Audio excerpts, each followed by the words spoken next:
Bienvenue à tous dans les carnets de Théo, votre rendez-vous mensuel dédié à l'exploration des trésors cachés et des destinations incontournables de notre magnifique région.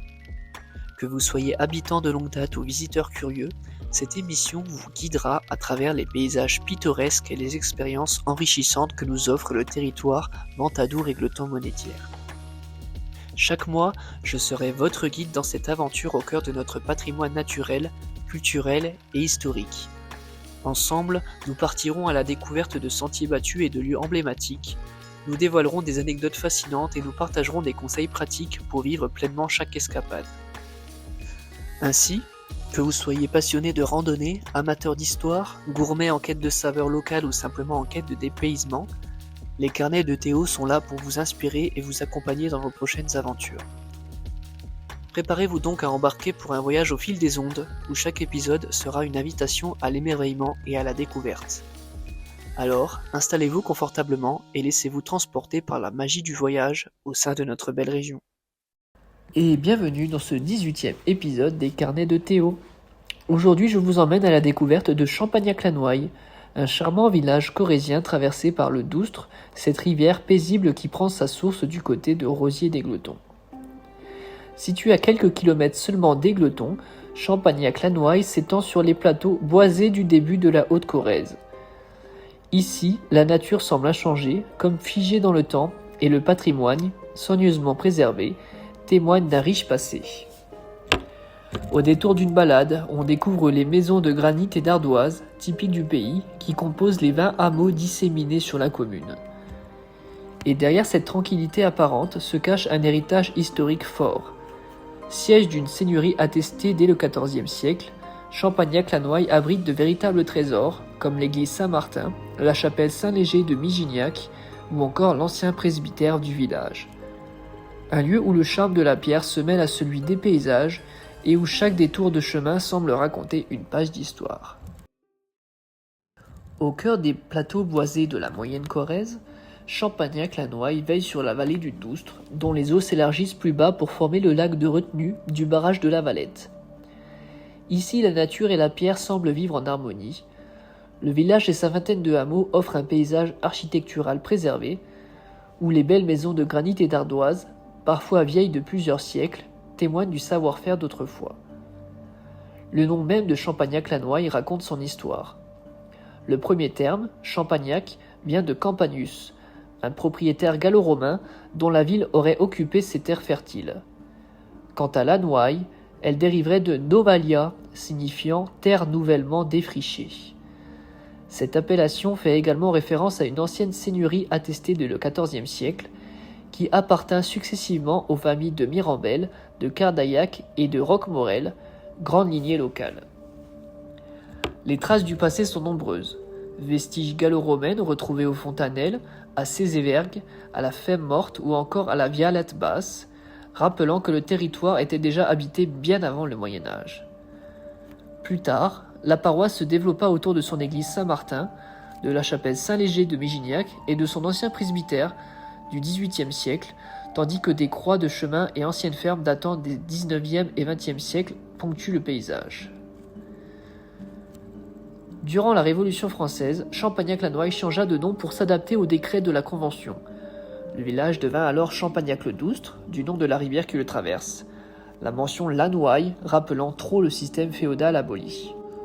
Aujourd'hui, Champagnac-la-Noye reste un lieu où la vie s'écoule paisiblement entre patrimoine et nature.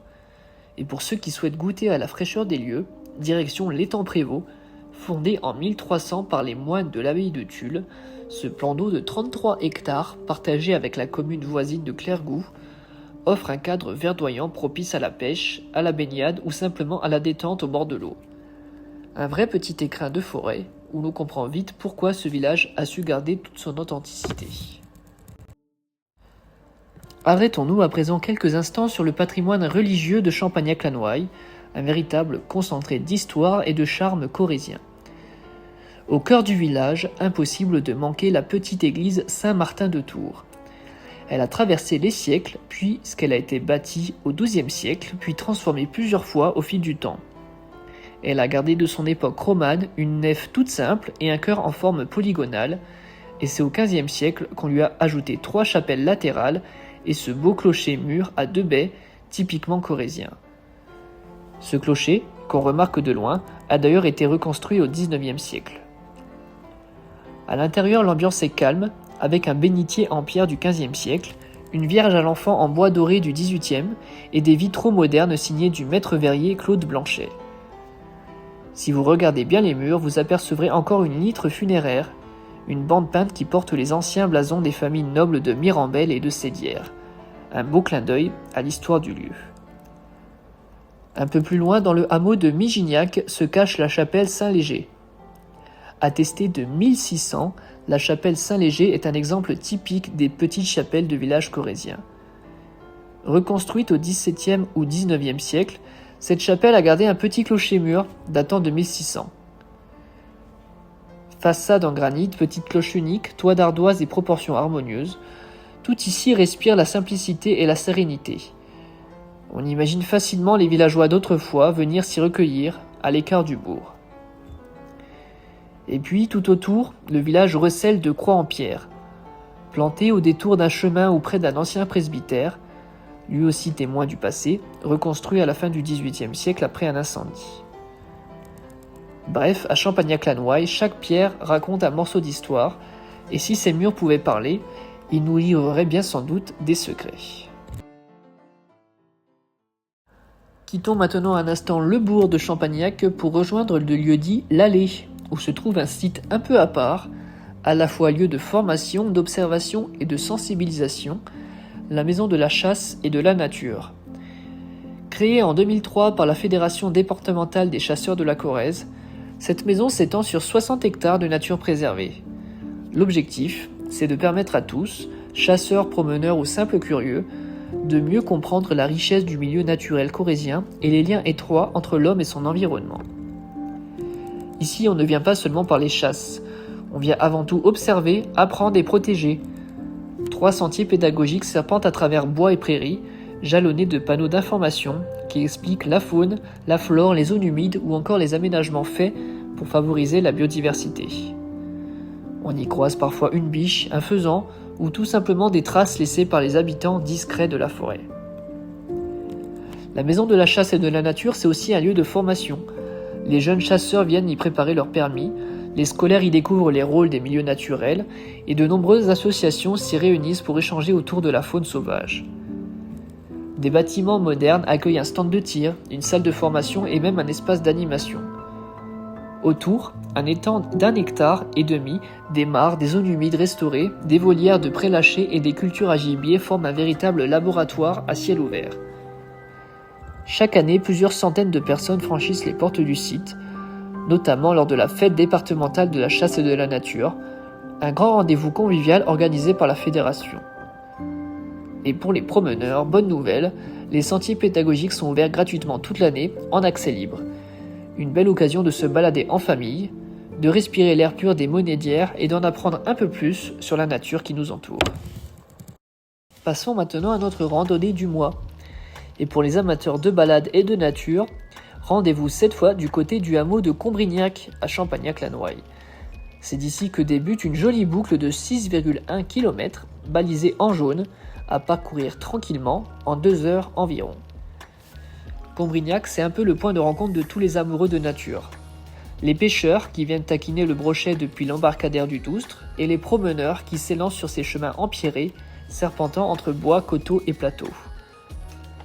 Tout au long du parcours, 3 thématiques se dévoilent: l'eau, la forêt et la vie sauvage. D'abord l'eau, avec l'imposant barrage de la Valette. Alimenté par le Doustre, le lac de retenue s'étend sur plus de 224 hectares. Véritable petit paradis pour les amateurs d'activités de plein air. Il offre base nautique, plages aménagées et zones de pêche. La forêt ensuite, omniprésente dans le paysage, abrite une sylviculture vivante, mais aussi un petit trésor d'automne, les champignons. À la saison, cèpes, girolles et trompettes de la mort tapissent les sous-bois. On s'y promène panier d'osier au bras, couteau bien aiguisé à la main, et on respire ce parfum si particulier des feuilles humides et de la mousse. Et puis, il y a la vie sauvage, plus discrète mais tout aussi fascinante. Dans les ruisseaux et les eaux vives, la truite fario reste la grande reine. Ce poisson emblématique de nos rivières aime les eaux froides et bien oxygénées. Fragile et exigeante, elle est un véritable indicateur de la qualité des milieux naturels. Là où la truite fario se plaît, la nature est en bonne santé. Cette randonnée, intitulée Combrignac, est donc bien plus qu'une simple balade. C'est une immersion dans un paysage riche et préservé, un concentré de ce que la Haute-Corrèze offre de plus authentique entre eau, forêt et tradition rurale. En conclusion, à Champagnac-la-Noaille, on prend le temps de lever les yeux sur les toits d'ardoise, de longer le Doustre, d'écouter le vent dans les forêts de hêtres et de chênes. Ici, chaque pierre, chaque sentier raconte une histoire. Entre son église médiévale, sa chapelle nichée au cœur des hameaux et ses paysages intacts, le village mêle avec élégance nature et patrimoine. Et puis, au détour d'un chemin ou d'un ruisseau, on comprend vite que Champagnac-la-Noaille, ce n'est pas seulement un nom sur la carte, c'est un coin de Corrèze authentique, où le temps suspend son vol et où l'on repart toujours un peu plus apaisé qu'à l'arrivée.